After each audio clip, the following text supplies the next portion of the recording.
What's going on, everybody? It's Friday the 15th. We're pretty much wrapping up everything right now. We got stuff cut into pieces. I'm setting them out for regular pickup every 2 days in our district. So it's going to take a couple of weeks to get this all up out of here, but we're going to chop up those pieces a little bit more, probably get this one in 3 pieces, that one in 2 pieces. Some of the smaller ones are already good to go, but this is it. This is what the project looks like. It takes a couple of days to chop it up and get it on up out of here. The electrical components we're going to take into the town so we can e-cycle them. Other than that, we have reclaimed some real estate here, so that's pretty cool. Let's see what I'm going to do with it. But that's basically what it is. And I think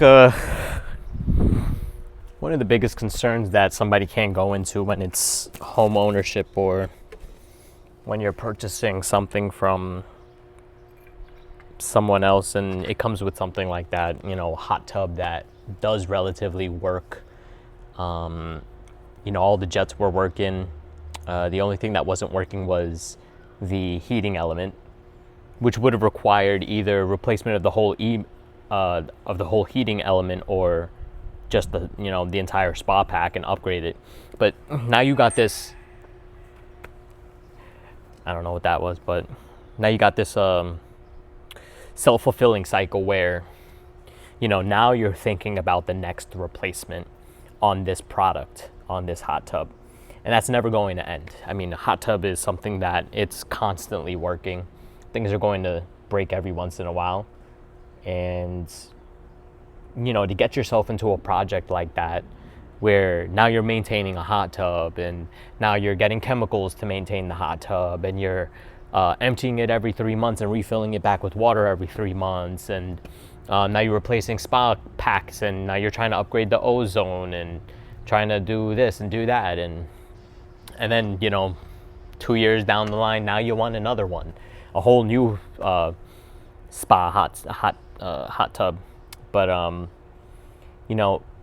had to go into this project and I had to say to myself, it's been about a year since I got the house, and one of the most important things is working with a budget. I mean, you have to have an understanding of what your finances are. And you're going to go into a project like this where, on average, you're spending at least $200 to $300 extra a month. It's electricity and maintenance and just, the headache that you're going to have to deal with over time. And that wasn't worth it to me. The $200 to $300, you could throw money at it all day and all night, and you're only going to use it a couple of times a year. And that kind of investment, it just wasn't worth it to me. And that's why it's now in pieces. And I could only imagine what it's like as a viewer to see somebody getting rid of a perfectly functioning hot tub. I implore you to go on Facebook Marketplace or Craigslist and just look up free hot tub or just hot tub.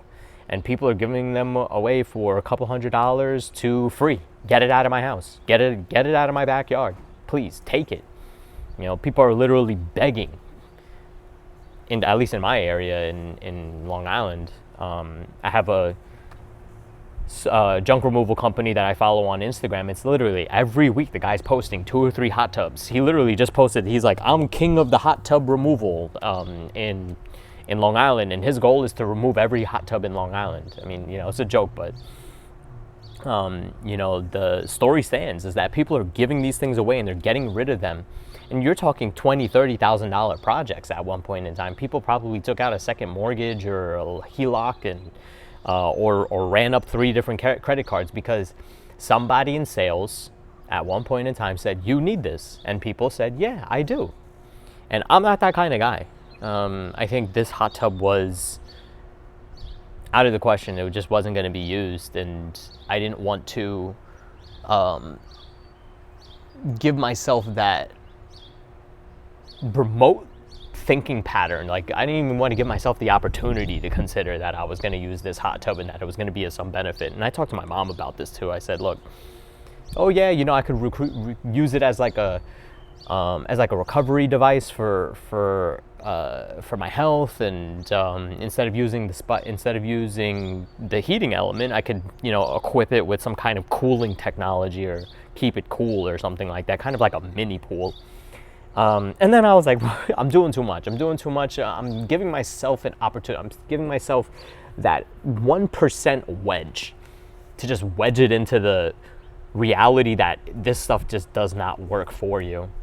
And it comes to the conclusion that I think everybody should install in their life, which is, are you in or are you out? You either have to be 100% in or 100% out. And if you make those kinds of decisions when it comes to these kinds of things, you now have to draw clearer boundaries with what are the results that you're looking for. What is this going to do for me if I had the hot tub and keep it up and running, and now it's a maintenance item and it's not an investment. It's gonna crap out every once in a while, and the 2 or 3 times that I use it a year is gonna have to override the benefit. That benefit of having to use it 2 or 3 times a year is gonna have to override the hundreds of dollars that I'm spending a month.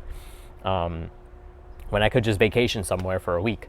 But you know, weighing those numbers, having a budget, having an idea of what this is going to look like, what are my life circumstances, what is this going to look like for me now, and what is it going to look like for me in a year, what is it going to look like for me in 5 years, I was completely out. I had to make that decision. And you know, other people are going to have to weigh those kinds of options in their lives. What are these things that they're doing? What are these hot tub situations that they have in their life where you have to start making the decision, are you in or are you out? And what is that going to weigh? How are you going to weigh those options?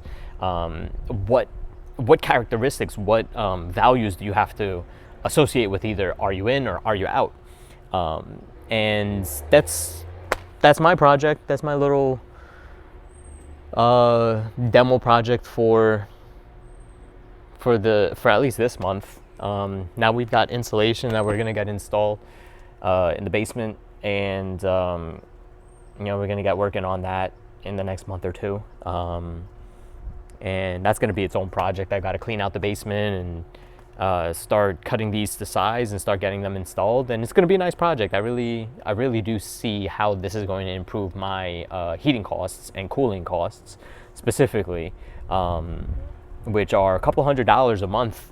Either way, it's you know, in the heating season, it's a couple $100s a month for gas, and in the cooling season, it's a couple $100s a month for electricity to run the HVAC system. Well, you know, run the air conditioners, the wall AC units that are windowed, the window AC units. I don't have central AC or split units yet. I don't know which one I'm going to go for at this property, but you know, seeing those kinds of options and weighing those kinds of things, it helps me make an educated decision. For example, in the 1 year that I would have taken to run this hot tub, I would have paid for this insulation twofold. So not only do I save money on the hot tub, I reinvested that money that I was going to save to further potentially reduce my heating and cooling costs by adding insulation, which is a do-it-yourself product. Basically, I bought this, had it drop shipped to my house, and unpacked it, and now I'm gonna install it myself, which is relatively easy. And you know, that is the kind of cycle that you want to be running into, is cutting unnecessary costs, reinvesting that money into efficiency, and then getting that to, you know, help you get further down the line to, you know, paying down your house, or paying down your credit cards, or paying down your debt, or you know, reinvesting that back into the stock market, or into real estate, or into another business, or something like that, or into your own personal time and your own personal energy and your own personal money and peace of mind. You know, being able to make those kinds of transitions and make those kinds of assumptions that that's what that's going to do for me. It's going to help me save money. Then I could take that money that I saved and I could put that into something that's going to even save me more money. And that's why I didn't cheap out on this as well. I bought Rockwool. And everybody has a different opinion about, like, you know, different types of installations. I just went with what the common thing is. You know, I didn't have to think too hard about it. It was kind of out there, and this is what the advertisement was. And I said, okay, yeah, it sounds a lot better than some other products that I could have put down there, like spray foam insulation and things like that, which I did not want to do. But it's weighing those options, giving myself the ability to make those decisions by having a budget, having an idea of where my money is at and where my money needs to go, and what that needs to do for me was it was pivotal. And we bump across these kinds of situations from time to time. I just hopped on a call today. Somebody had scheduled a free consultation, and the guy wanted a $1,300 apartment in Long Island. And I had to tell him, I had to break the bad news to him is, yes, you might be able to get a $1,300 one bedroom, one bath, or studio basement apartment in somebody's single family house as an illegal unit, which is 100% possible. But you're just going to have to be able to prepare yourself and advertise yourself as the $1,300 tenant that does X, because you have to prepare that out. And some of the ideas that I gave him was get your paperwork together, get your W-2s, get your 1040s, get your last 3 months bank statements, get your photo ID, get an application, get your credit score. Every year you can run a free credit score report from the 3 credit bureau agencies. Get a letter from your employer stating that you work at this this company for X amount of dollars for X amount of years. And lining up your paperwork so that once you start going on these application processes, you can just send out a link or send out, your 12-page PDF with all the details that a homeowner would need, or an investor would need, or a managing agent would need to look at this paperwork and say, wow, okay, he has all of his shit together, all of it's right here, and I get to review that, and he could only afford $1,300. Well, versus a applicant that's going for $1,700, $1,800, $1,900 for this illegal unit, whose paperwork is shoddy and not as clear cut, or I might have more problems with them. The $1,300 person could look a little bit more polished and potentially have that cost savings benefit them. Well, have that paperwork benefit them by taking a reduction in rent, but just being honest up front about that by having all your paperwork ready, because that's what we go through as a managing agent that has to review paperwork for rentals that people just are not prepared for. I mean, we're talking $3,000, $4,000, $5,000 rents where people are coming up with 3 pages worth of financial data where I can't even assume what these people are doing with their money. I'm not passing you. I'm not giving you the benefit of the doubt. I'm not looking at your W-40, your 1040 and saying, oh, they made $250,000 a year, of course they'll be good for $3,000, $3,500 apartment. Absolutely not. Because then when I'm asking for bank statements and 2 weeks later you still haven't provided it, one, you either have $500 in your bank account and you make $200,000 a year, or number two, you just know that I'm not going to accept you because you don't have money in your bank account because you're ashamed of it. So, for somebody like that, it's preparing your finances, knowing where you're at, knowing where you need to go, being prepared. Anyways, this is my Friday, and it's about time to head back in and finish up some more work. And that's it for today. See you guys.